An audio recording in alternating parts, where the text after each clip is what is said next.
চিচিঙ্গা আপনারা অনেকভাবে রান্না করে খেয়েছেন। একবার এইভাবে রান্না করে খেয়ে দেখুন। ভাত বা রুটি পরোটার সাথে আর কিছু লাগবে না। নমস্কার বন্ধুরা, সুবর্ণা দাস অফিসিয়াল চ্যানেলে সবাইকে স্বাগতম। আজকে আবার চলে এসেছি নতুন একটা রেসিপি নিয়ে। আজকের রেসিপিটা হলো চিচিঙ্গা দিয়ে ডিম রান্না করব। এভাবে রান্না করলে এতটাই টেস্টি হয় যে চিচিঙ্গা পছন্দ করে না সেও চেটেপুটে খাবে। তাহলে দেখতে থাকুন, পাশে থাকুন। এখানে আমি একটা চিচিঙ্গা নিয়েছি। এবার আমি চিচিঙ্গা কেটে ধুয়ে ভালো করে পরিষ্কার করে নিয়েছি। দেখতে পাচ্ছেন চিচিঙ্গাগুলো আমি একদম পাতলা করে কুচি করে কেটে নিয়েছি। আর দুটো বড় সাইজের পেঁয়াজ কুচি কুচি করে কেটে নিয়েছি চিচিঙ্গার সাথে দেওয়ার জন্য। এখানে আমি দুটো ডিম ভেঙে নিয়েছি। এই উপকরণগুলো দিয়ে আমি চিচিঙ্গা রান্না করব। প্রথমে আমি চুলোতে একটা কড়া বসিয়ে দিলাম। কড়াই ভালো করে গরম করে নিতে হবে। দেখতে পাচ্ছেন কড়ার মধ্যে জল ছিল, জলগুলো আমি ফেলে দিয়ে কড়াই গরম করে নিয়েছি। এবার আমি কড়াইয়ের মধ্যে পরিমাণ মতো তেল দিয়ে দিচ্ছি। তেল আমি এখানে 2 চামচের মতো দিয়ে দিলাম। তেল ভালো করে গরম করে নিয়েছি। এবার এখানে আমি শুকনো দুটো মরিচ ছিলে দিয়ে দিলাম। এবার তেলের মধ্যে ভালো করে নাড়াচাড়া করে মরিচ আমি ভেজে নেব।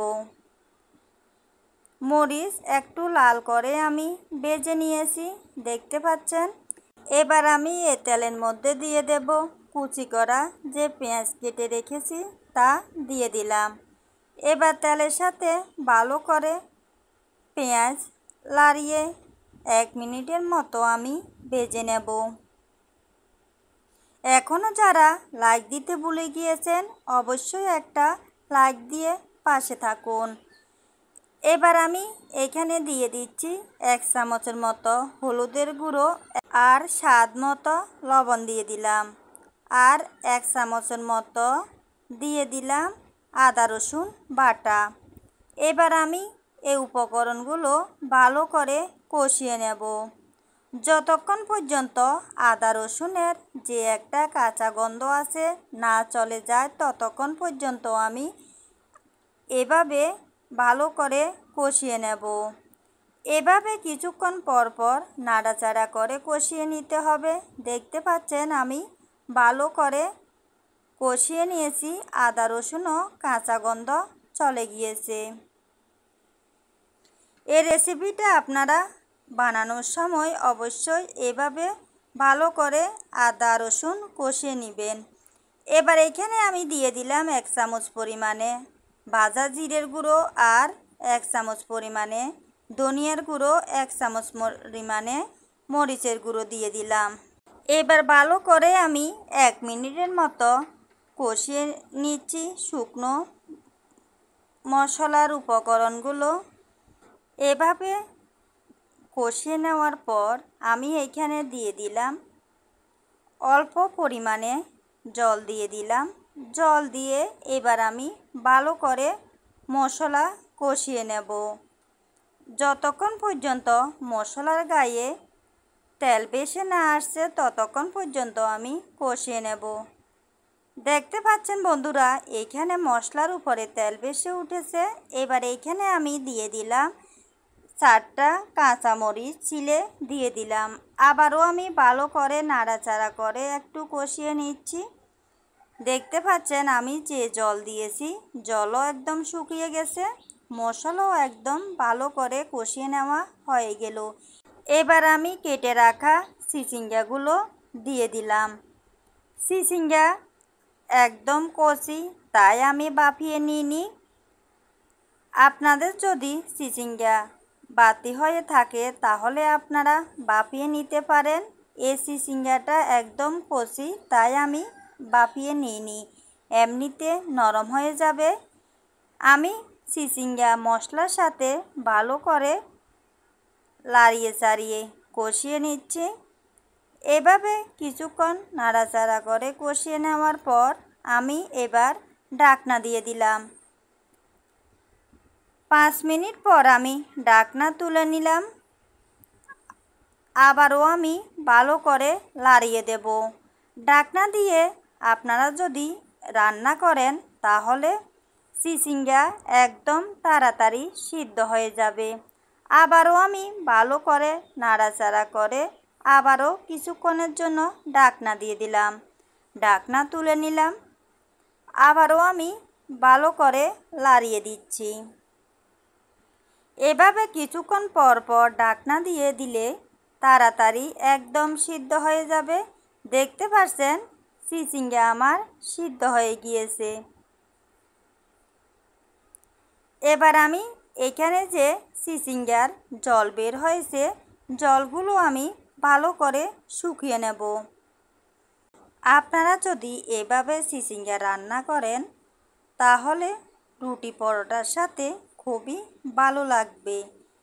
আমি এবার চিচিঙ্গাগুলো নামিয়ে নেব। এবার চুলোতে একটা আমি পাইপ্যান বসিয়ে দিয়েছি। পাইপ্যান ভালো করে গরম করে আমি আধা চামচ পরিমাণে তেল দিয়ে দিলাম। তেল ভালো করে পাইপ্যানের সাথে লাগিয়ে আমি গরম করে নিয়েছি।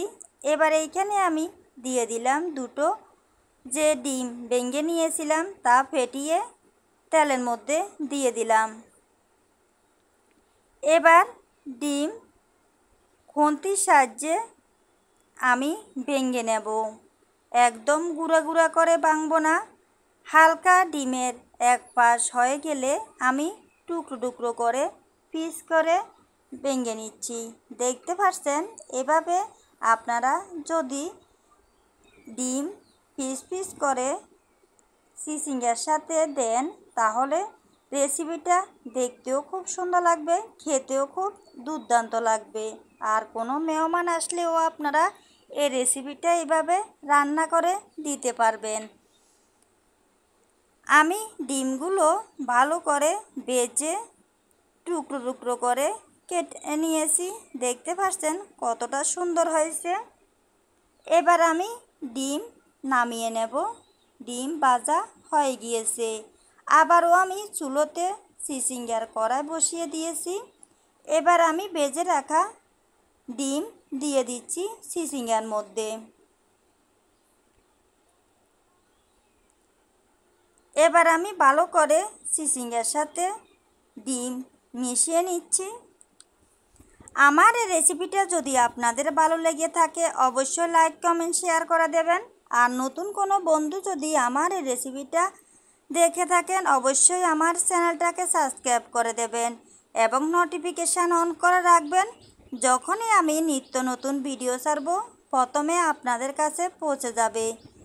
দেখতে পাচ্ছেন বন্ধুরা আমি ভালো করে চিচিঙ্গার সাথে ডিম ভেজে নিচ্ছি।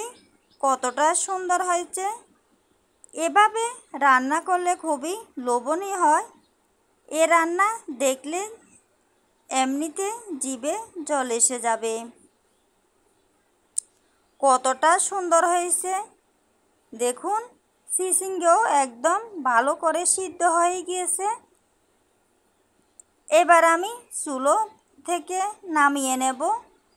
চুলোর আঁচটা বন্ধ করে দিলাম। কতটা লোভনীয় লাগছে।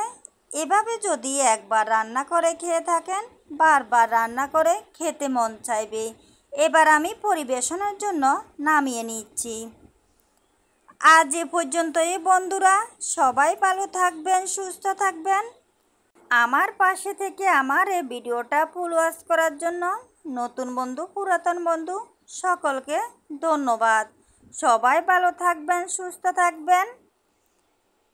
আর আমার এই রেসিপিটা যদি আপনাদের ভালো লেগে থাকে অবশ্যই বাসায় ট্রাই করবেন। আর আমার এই রেসিপিটা কেমন হয়েছে অবশ্যই কমেন্ট করে জানাবেন।